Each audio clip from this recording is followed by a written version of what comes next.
Assalamualaikum warahmatullahi wabarakatuh. Perkenalkan, nama saya Muhammad Yusril. Assalamualaikum warahmatullahi wabarakatuh. Nama saya Mutia Dita Ramadhani, NPM 19037. Nama saya Driel Stompul, NPM 19158. Assalamualaikum warahmatullahi wabarakatuh. Perkenalkan, nama saya Arafah, NPM 020.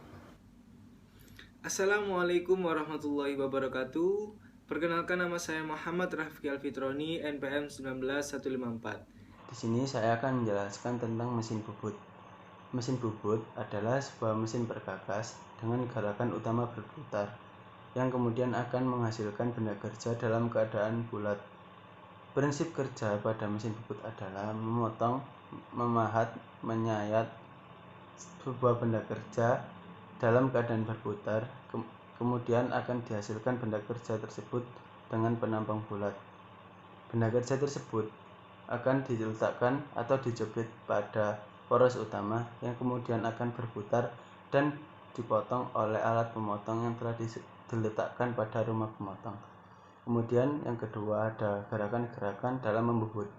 Yang pertama ada gerakan berputar. Gerakan ini adalah gerakan rotasi di mana benda kerja akan berputar yang kemudian akan digerakkan menuju alat potong sehingga benda kerja tersebut terpotong atau terkikis oleh alat pemotong atau biasa disebut dengan gerak potong.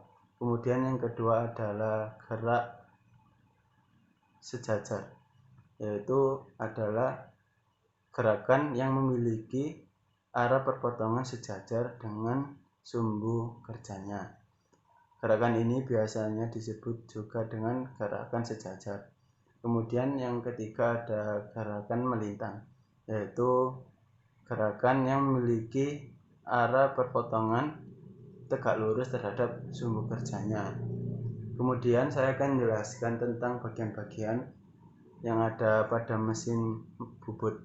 Pada dasarnya mesin bubut memiliki 13 bagian, yaitu yang pertama ada kepala tetap yang merupakan bagian daripada mesin yang terletak pada bagian kiri mesin yang memiliki fungsi untuk memutar benda kerja. Kemudian yang kedua ada alas yang merupakan tempat untuk dudukan daripada kepala lepas, eretan, dan penyangga diam.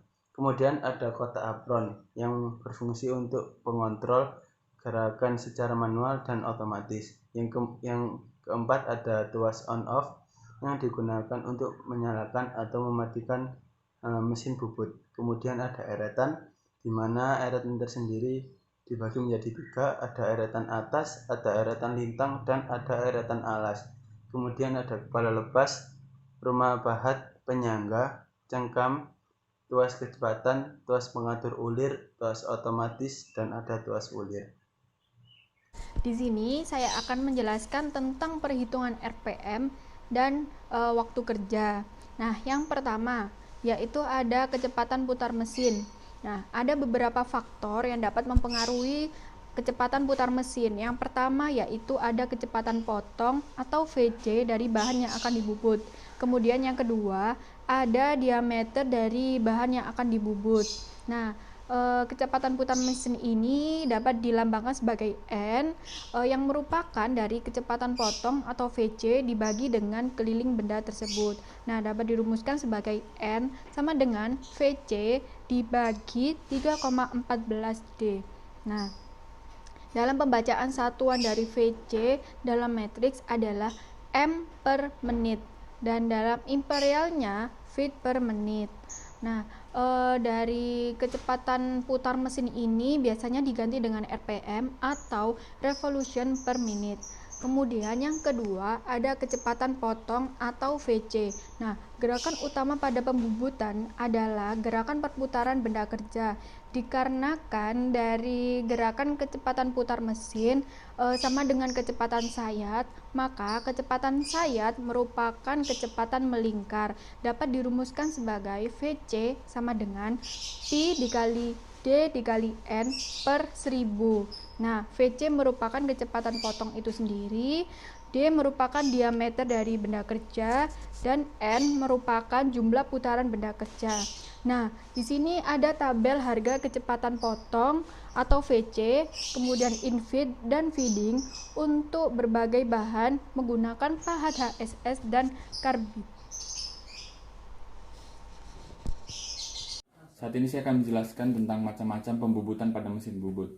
Ada 10 jenis macam-macam pembubutan pada mesin bubut, seperti yang pertama membubut lurus, yang kedua membubut face, yang ketiga membor, yang keempat merimer, yang kelima memperbesar lubang, yang keenam membubut ulir, yang ketujuh membubut alur, yang kedelapan memotong, yang kesembilan membubut tirus, dan kesepuluh mengkartel.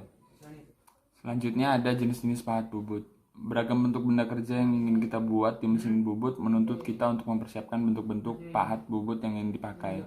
Bagian pahat yang bertanda bintang adalah pahat kanan, artinya melakukan pemakanan dari kanan ke kiri.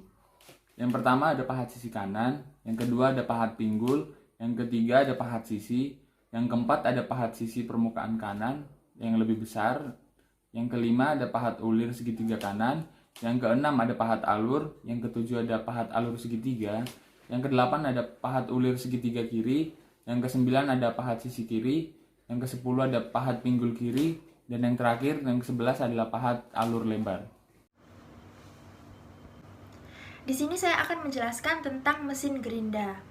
Yang pertama ialah pengertian dari mesin gerinda. Mesin gerinda merupakan suatu mesin perkakas yang berfungsi untuk memotong atau mengasah benda kerja dengan tujuan tertentu. Prinsip kerja dari mesin gerinda ini ialah batu gerindanya berputar bersentuhan dengan benda kerja sehingga dapat terjadi pemotongan, pengikisan, pengasahan, dan penajaman. Ada dua jenis gerinda. Yang pertama adalah gerinda tangan dan yang kedua adalah gerinda duduk. Gerinda tangan dapat mengasah seperti pisau dan pahat, serta menghaluskan atau merapikan hasil pemotongan. Nah, gerinda tangan ini memang didesain agar dapat menghasilkan kecepatan 1100 hingga 1500 rpm. Yang kedua adalah mesin gerinda duduk. Fungsi utamanya ialah untuk mengasah mata bor, namun dia juga bisa untuk mengasah benda lainnya seperti pisau dan golok. Pada gerinda duduk ini dibagi menjadi dua bagian. Yang pertama adalah bagian badan dan yang kedua adalah bagian poros spindle.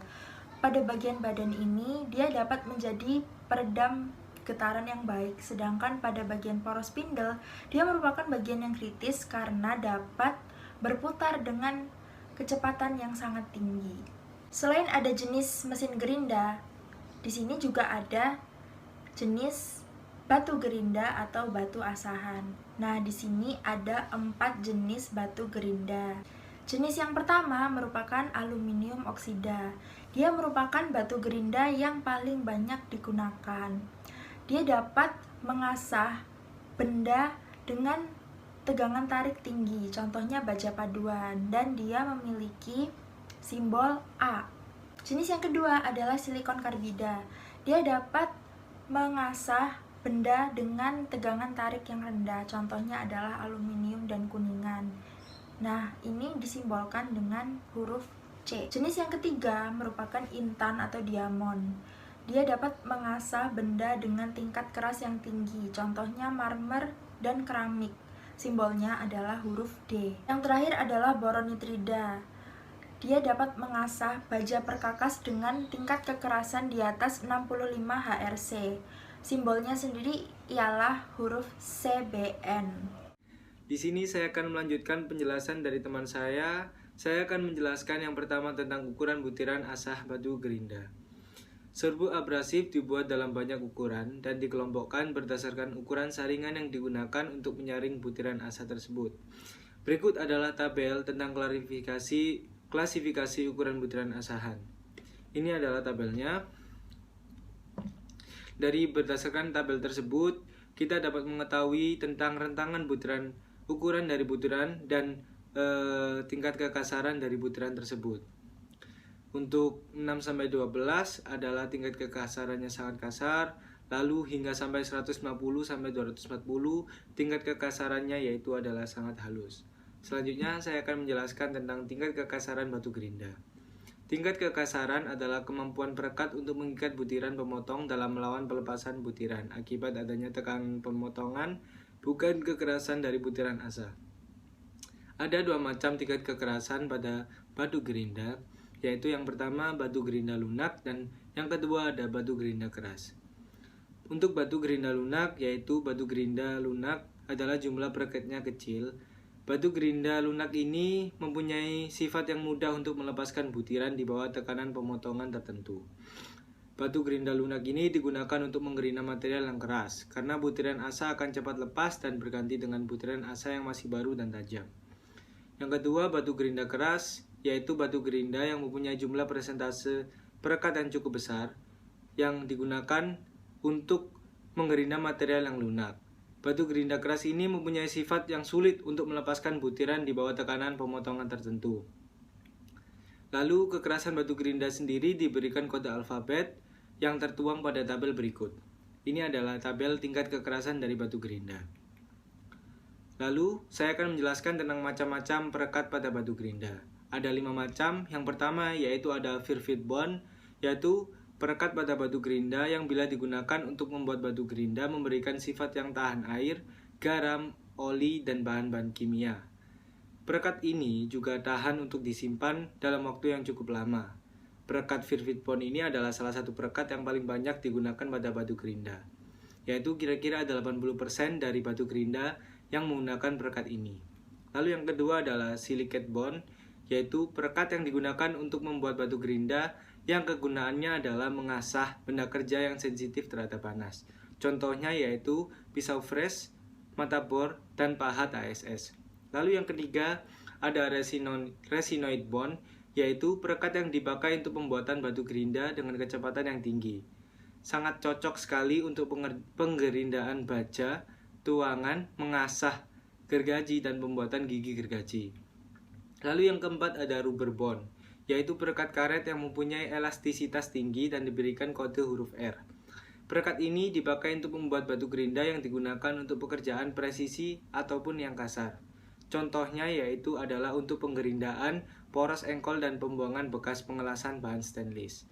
Lalu yang terakhir adalah select bond, yaitu perekat yang diberikan kode E, yaitu perekat yang digunakan untuk pekerjaan presisi dan permukaan sangat halus lebih halus dari perekat backlit. Perekat ini mempunyai ketahanan terhadap panas yang rendah dan dapat dibuat tipis. Contoh pengerjaannya yaitu untuk penggerindaan nok, rol kertas, dan lain-lain. Selanjutnya, saya akan menjelaskan tentang klasifikasi batu gerinda.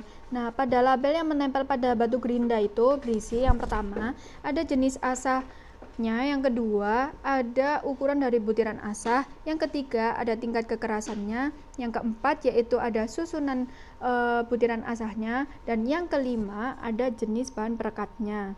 Nah, contohnya, label identitasnya yaitu RG38A36L5VBE dapat dibaca sebagai 38 merupakan kode pabrik, A merupakan jenis bahan asahnya yang merupakan aluminium oksid, kemudian 36 adalah ukuran butiran asahnya, L merupakan tingkat kekerasannya, 5 merupakan susunan butiran asa, dan V merupakan jenis bahan perekat.